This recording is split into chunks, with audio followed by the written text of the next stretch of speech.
So today we are going to learn about a very important experiment.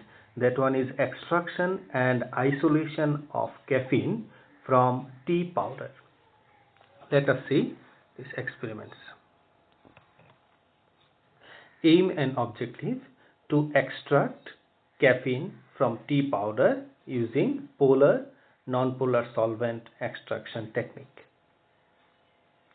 Coming to the theory part of this experiment, the technique used to separate an organic compound from a mixture of a compound is known as extraction.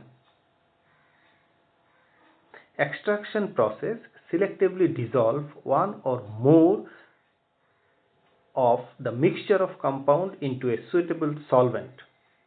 The solution of these dissolved compounds is referred as extract. In this experiment, isolation of caffeine from tea powder, mainly either dichloromethane or chloroform is used to extract caffeine from the aqueous extract or decoction of tea leaves, because caffeine is more soluble in dichloromethane and chloroform compared to the aqueous media. Along with caffeine, the tea leaf also contain tannins. So these tannins are also slightly soluble in dichloromethane and can be eliminated by converting it into their salt. As we know, the tannins are polyphenolic compound. These polyphenolic compounds are acidic in nature.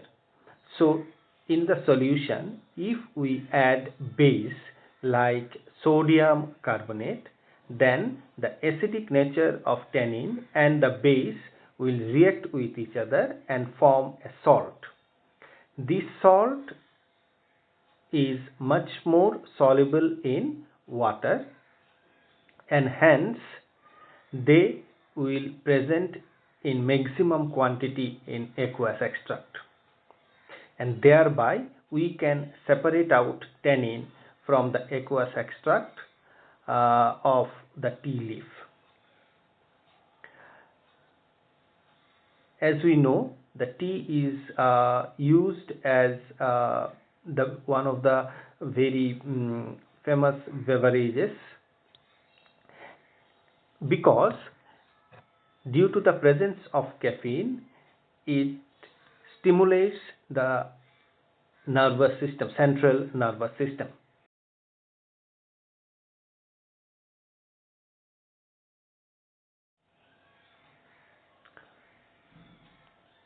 The tea powder, which is used for extraction of caffeine, the biological source said that it consists of dried leaves of Thea sinensis, belongs to the family Theaceae. So in tea leaf, other than caffeine, there are so many phytoconstituents are also present, like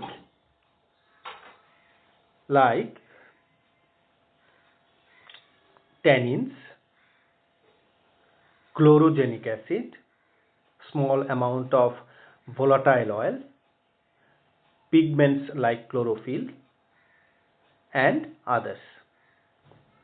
Because of the presence of caffeine, tea and coffee both are gaining popularity such an addictive stimulant. In an average, 30 gram of tea contain approximately 20 to 110 mg of caffeine. Thereby, tea become a significant source of caffeine compared to other beverages.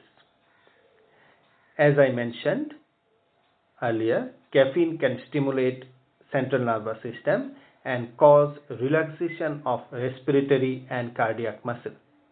Caffeine is well known to increase both alertness level and attention span.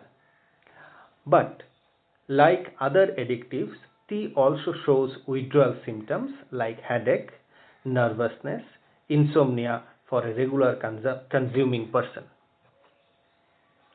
Now coming to the chemical part of it, chemically caffeine is a xanthine derivative.